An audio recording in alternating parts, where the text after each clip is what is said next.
All right, hello everyone. Thanks for joining us for Leadership Talks. It's a Security Systems News weekly webcast series. My name is Paul Ragusa. I'm the editor for the publication. I'm very excited to have Pierre Bourgeix. He's the president of ESICONVERGENT. Hi, Pierre. How are you? Doing well. How are you? Good. And instead of me trying to, tell everyone about the company, can you start with give us a little bit on the company ESICONVERGENT? Can you tell us about that? Sure, absolutely. So we've been in business for a period of time, actually under ESI for the last 10 years. And in the last 2 years, we changed the name to ESICONVERGENT simply because the world that we're living in today, pushed that to happen. Primary focus for ESICONVERGENT is we do security gap assessments, IT, OT, and physical security, reviewing basically the weaknesses and potential gaps in security programs in the IT and the OT and the physical security, which is basically information technology, operational technology, and physical security. The goal, of course, is to define really a rating between the technology, the policy procedures, and of course the business operations. And this really helps really define the liability within a company. And I think that what's been very helpful for a lot of large enterprises is they because of the disparate environment that they live in silos, they've never really approached it this way because they typically do these assessments in each section and not completely across the board.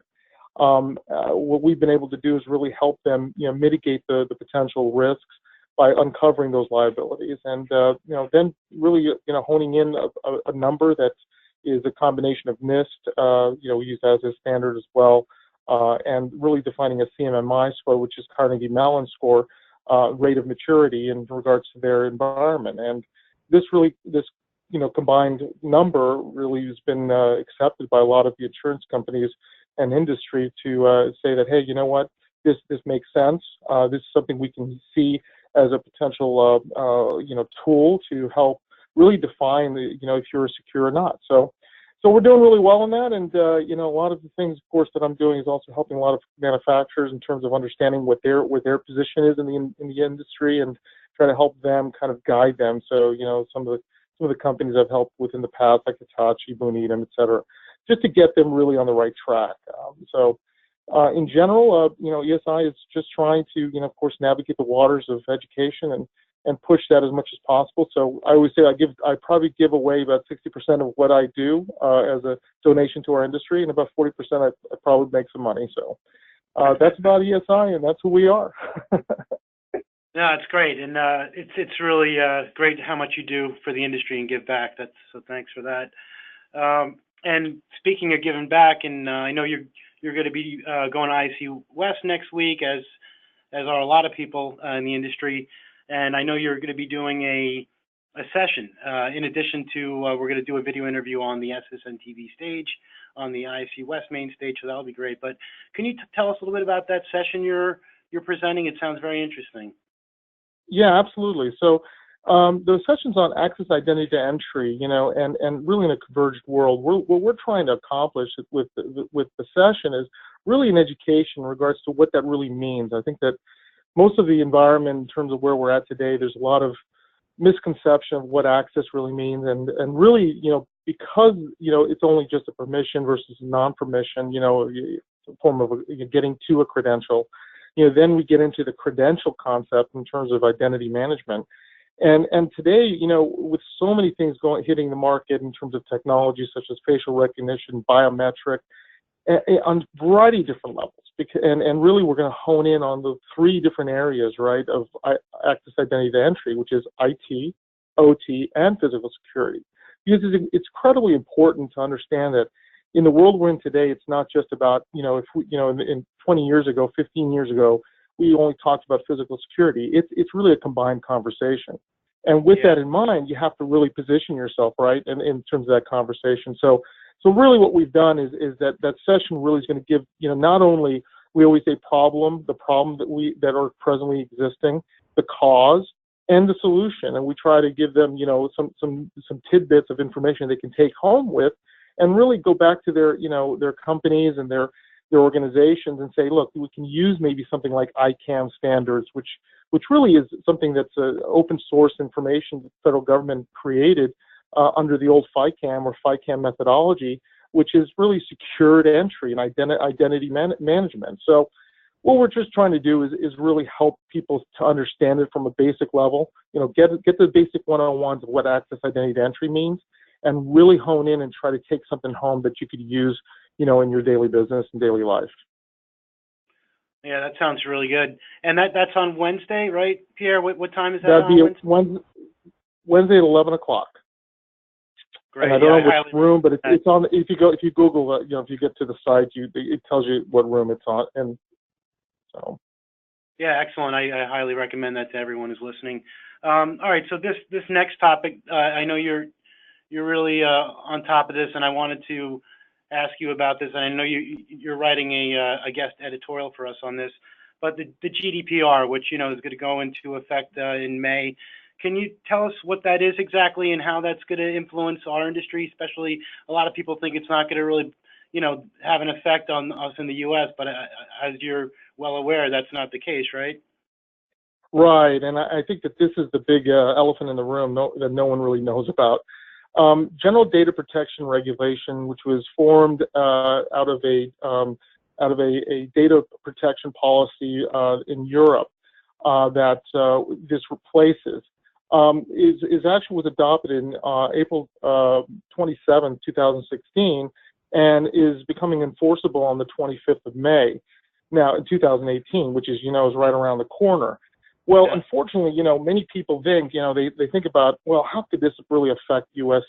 companies? And unfortunately, it's the hidden mystery of liability is that this really specifically talks about data and data protection. Well, what does that mean, right? So data protection really revolves around any form of data that you are either holding or potentially using to either sell to another company, so marketing or whatever the case may be, and it's there to protect European citizens. And not only does it really affect what we're going to do here in the United States, is that when you have a European citizen who comes across the United States, right, and if you are taking information from, say, if you take a video of this person, right, in your store, and you are using a cloud-based solution that video information is landing, right, as a server or at a server farm or say your redundant server in Europe, by the way, you're liable. And so unfortunately, people don't really realize that, where's your data, right? And a lot of people don't understand that if your data resides anywhere in Europe, and if you're using AWSI or Amazon Cloud or whatever cloud-based solution that a manufacturer has positioned your information to be pushed to, if it's residing anywhere in the EU community, you could be liable. And so this is something that is really potentially dangerous for a lot of us. If you look at Article 24 of the GDPR outlines, the organization's responsibility to implement appropriate technical and organizational measures to protect data, and what that means, your personal data. Article 32 goes a step further to explain, in assessing the appropriate level of security, accounts shall be taken out of the risks that are present by processing, in particular, the accidental and unlawful destruction, loss, alteration, unauthorized disclosure of this information. My Lord, if you think about what's going on here, access control information, so your data that's provided in your access control platform, if that information lands in a data server, at the EU, that could potentially be a violation. If it's an EU citizen who's entering into your domain and you're a multinational corporation, you have offices in Europe, you may be liable to if you're not taking care of that information or protecting that information or telling the person who enters that environment that they're being monitored and that information is being stored. So what they're asking for, in effect, is they're asking you to destroy that information immediately. So, or mask. So video masking is going to be critical. So, when we walk into an environment, right, and you're using video management to record information on a 24/7 or on a motion, all of a sudden you could potentially be liable because you're holding data of that person. And Wow. most people would say, well, what does that mean? Your face. Well, yes, your face is that data, and your face, if it's attached to HR or some form of access control, because say they visited that office, they now have your information tied to your face. Now that's data. So these are all things that are hidden mysteries on how this is going to affect. Now, the problem with all this is that the potential liability for a company could be in the millions. There are actually cases presently that are against companies in Europe and the European Union that are in the millions because people Wow. were found to use that information for marketing purposes. So, Yeah. if you come visit a store, right, are they using it for marketing purposes? Yeah, probably. Is that data, landing in Europe? So it's not that I'm passionate, but I'm scared for our U.S. companies.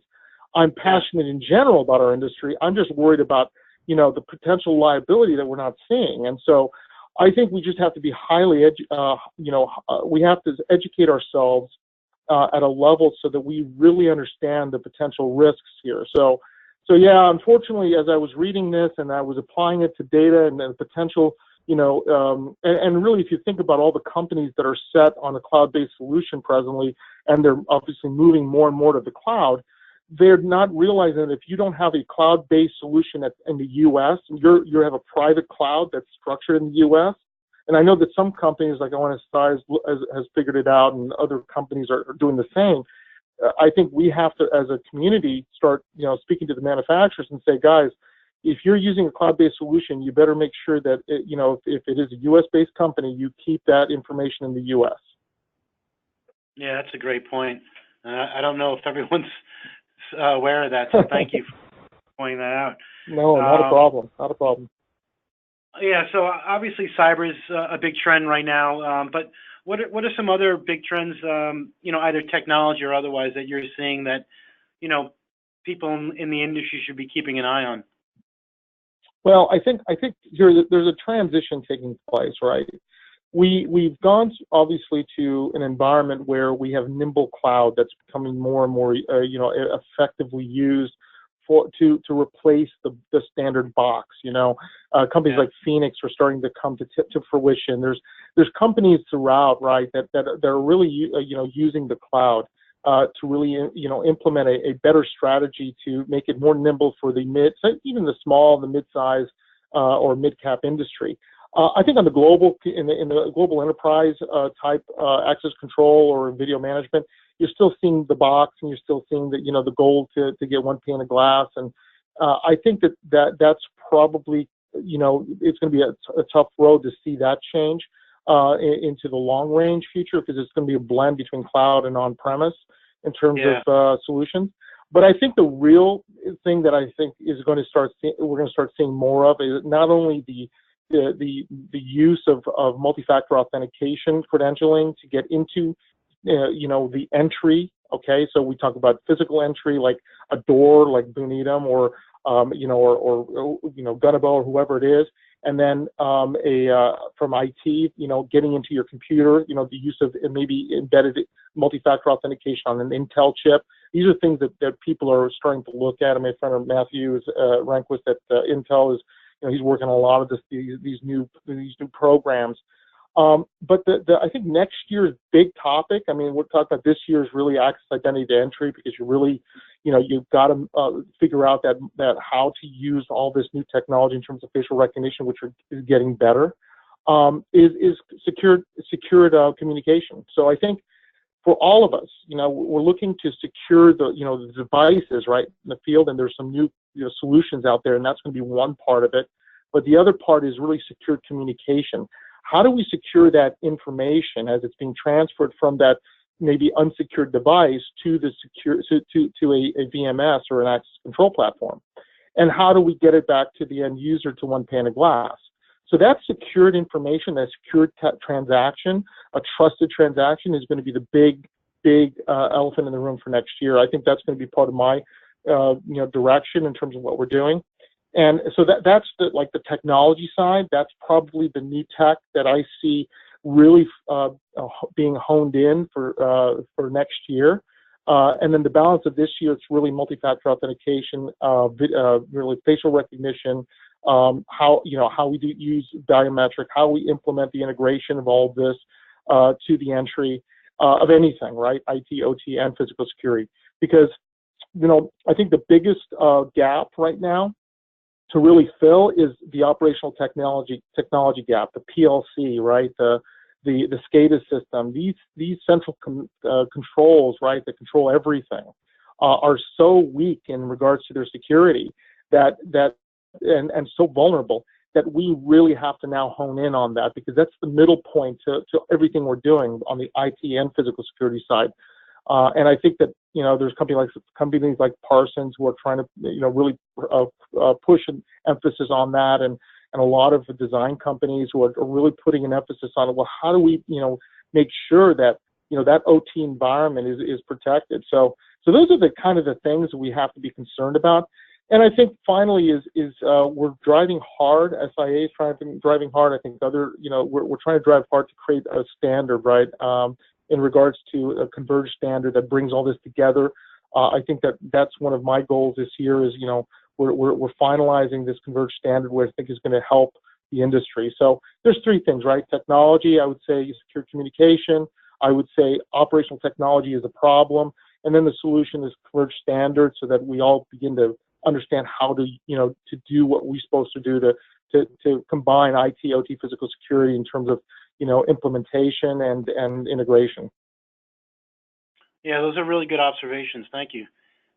You're welcome. And I did want to point out, Pierre, you're part of the security specifiers group. Can you talk a little bit about that affiliation? Sure, yeah, and I think so security specifiers, Consult has done a really good job in regards to bringing a lot of consultants together to really help in regards to the industry and defining, what do we do next? How do we do it? How do we work together as consultants to really evaluate the gaps in our industry and the failures and the successes?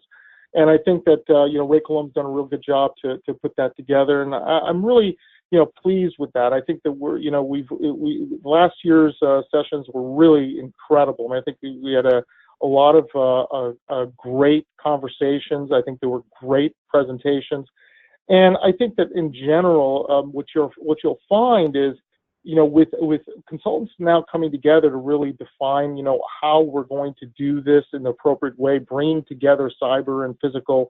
How do we present this? I know that Ray's been working on, how to define those Division 28 codes in regards to cyber, and how do we implement that into a design plan. I think that those are the kind of things we have to do to be proactive, and I think the organization in general, in terms of what they're trying to accomplish, is really, I think, succeeding. I think it's honing in our tools, I guess, to become better. We all have to recognize that the world around us has changed, and most consultants have to begin to really assess, in a way that does that. I think that the converged standard is really an open source standard. Things I do, to help companies is what we should do in terms of helping, the entire industry. The goal is to really give this to the industry, and maybe we all can begin to start using more of a converged approach when we assess, right? So there's there's so many. I'm not the only one. There's a lot of us out there that are thumping the drum right now to make sure that we don't let go of this. I can say that for years I was standing up on top of the mountain. Nobody's really was listening. Most people thought I was nuts in some cases. And what are you talking about? Well, fortunately, in the last, year or 2 years, well, I said maybe 3 years, it's starting to become real. And I think the manufacturers are now starting to listen, and I think integrators don't have a choice, because, they now realize they have to, the customer speaks, now you have to answer, right? And so good things are going on, and I think that was part of it. Okay, good. And we've got a little under a minute or so, so I just wanted to get your take on the industry in general. Are you bullish on the industry moving forward? Yeah, I think we really have made some big strides, and I think this coming year and in next year, I see a huge shift towards people really seeing that physical security is now understood, what their responsibilities are in terms of this convergence of IT and OT and physical security, and they're now going to start leading the way so that IT doesn't just consume us, right? And I think that we're really, driving towards them to really collaborate on a whole different level. So yeah, I'm very bullish on what we're doing. I think I think people are listening, and I think that it's just an example of me being on this show to really hone in on that. Great. Well, thank you, Pierre. I appreciate you. That went by really fast, and I really excited. So that was some good conversation there. I just wanted to tell the audience we're going to be at IC West next week, so there'll be no leadership talks next week, but we will be doing SSN TV interviews, video interviews, which we will be putting up on the website shortly after IC West. So if you're at the show, look for us on the IC West main stage. And I know you'll be joining me there, Pierre. So thanks again, and I'll see you in Vegas. Safe travels. Yeah, thank you so much, and see you next week. Take care, guys. All right, take care, Pierre. Bye-bye. Bye.